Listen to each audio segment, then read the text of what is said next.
Well, your nose in front. No. Man, I gotta stop playing with the nose. The nose. Okay. Itching is finished now. Thank you. Begin itching. End itching.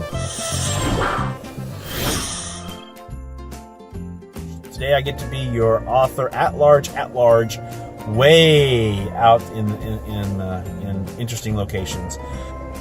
I guess I should say aloha. As you can see from the background, I'm not in my traditional rainy, cold Seattle location at the moment.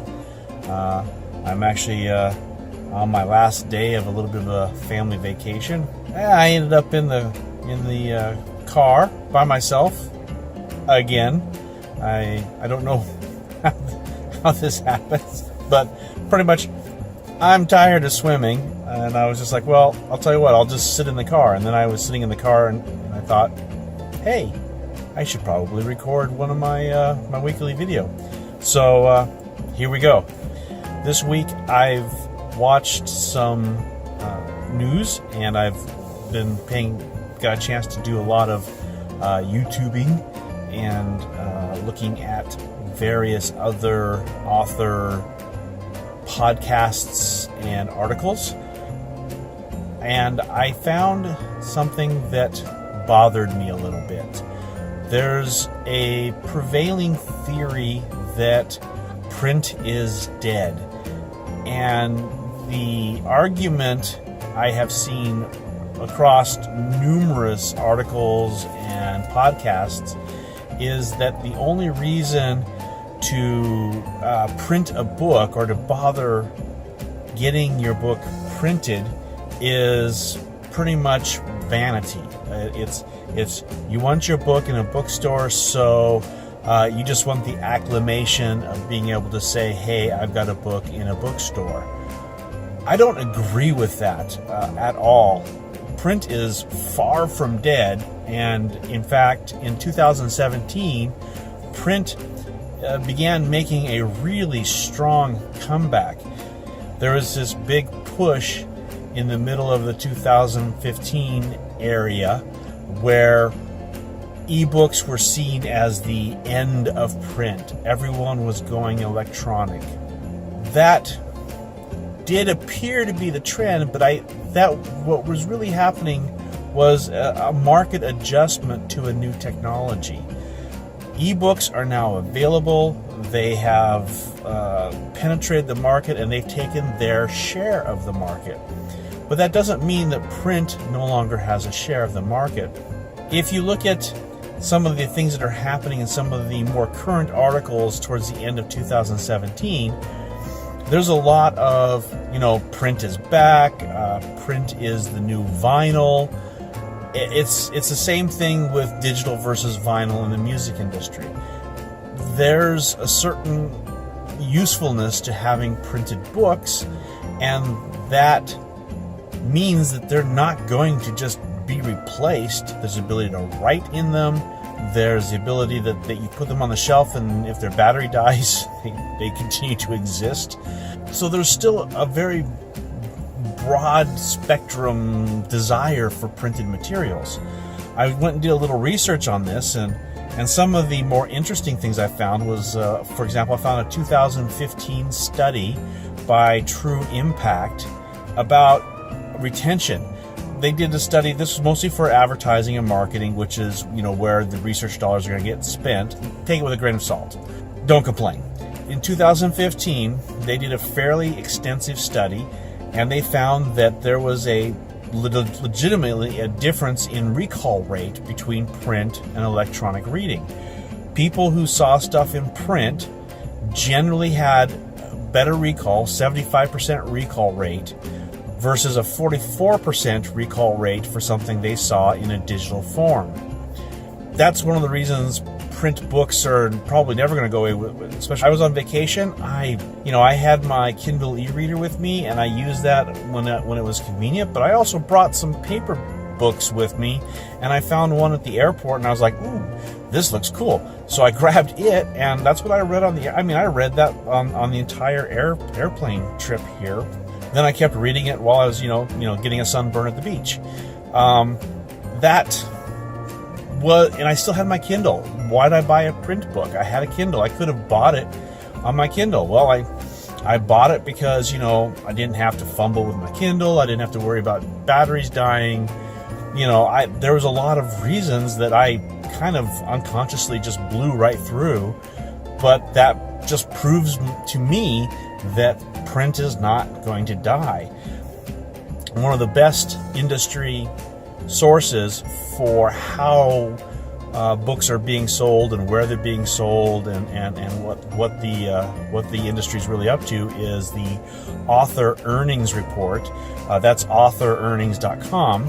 And so I went and read their 2017 report, and sure enough, that kind of debunked the whole print is dead claim, because in previous years print sales were down a little bit, but I'd say that the big five publishing houses have they had to make adjustments. They had to understand what was going on, and they fixed that stuff. So now their sales are basically coming back.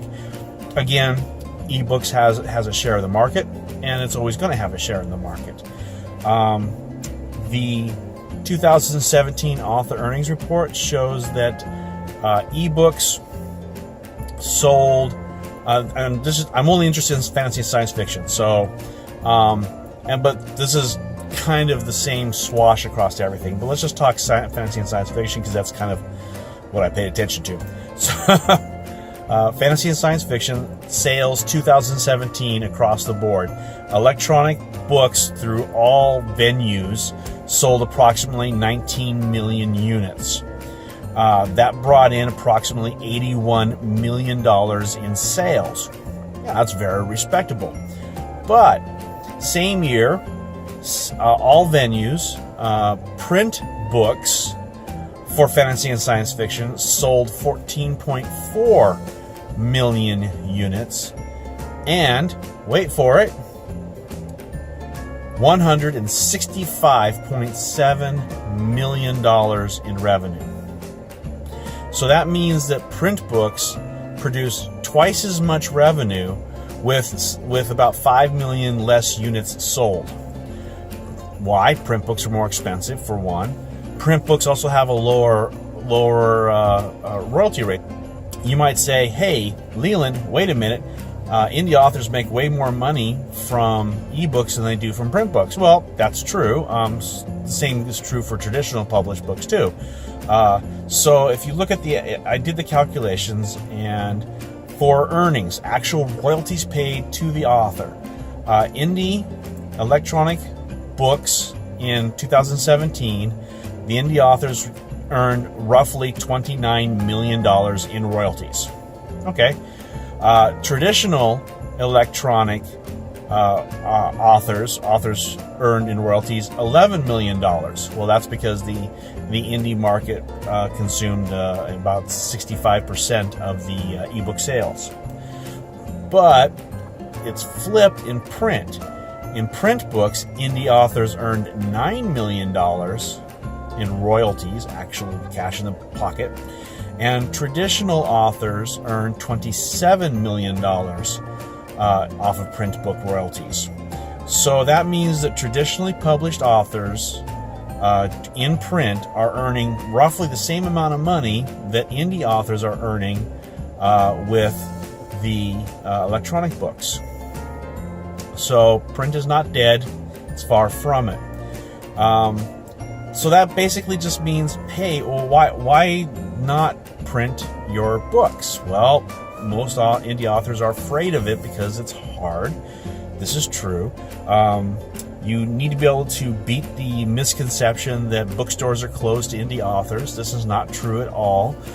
You can print your books through Ingram Spark, and that allows you can click the boxes that actually make the books open in the store catalogs. But, and this is the big, huge caveat, indie authors are afraid of returns. And, rightly so, because returns can be really nasty on a very bad run. The reason a book would be returned is simply because it didn't sell at the store. Why wouldn't it sell at the store? Well, maybe it wasn't that great of a book after all. One of the cons of being an indie author is the speed to publish. You can write it, throw it into the thing, drop it into, do a proofread using Microsoft Word, a grammar checker, and publish. And that's not a quality book. That's just a fastly published book, and that's actually one of the reasons why indie authors kind of have a bad rap in the industry, is because there's a ton of people doing that. They're just writing garbage and publishing it. It takes time to get the quality right. You have to get the editors, you have to get the good art, you have to get the proofreaders, you have to get the advanced readers, you have to rewrite the book a couple of times if it comes back poorly reviewed. You have to get it right and make the adjustments so that it will sell. Well, that's what the traditional publishers do. They work hard. They know what will sell. They understand the market. They've kind of corrected their strategies a little bit, and they've managed to come back nice and strong. So good for them. Hooray! Print is not dead.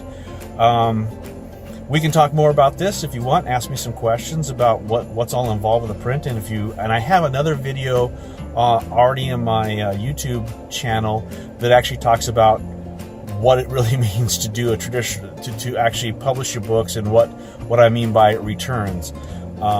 Suffice it to say, indie authors are basically as afraid of returns as traditional publishers are afraid of new ideas.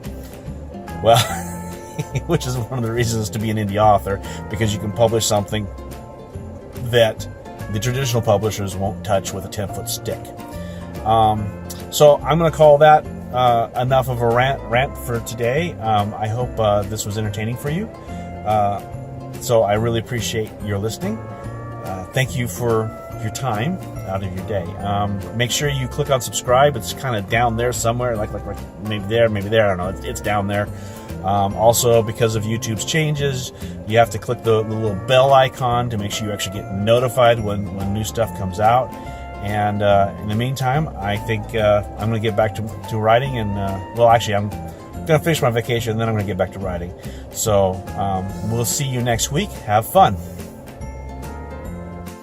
Aloha, aloha. Man, I tell you what, one of the best things about going on vacation is you can drink as much as you want, and basically, yeah, it's okay. All right, so little inside story. No, never mind. Bye.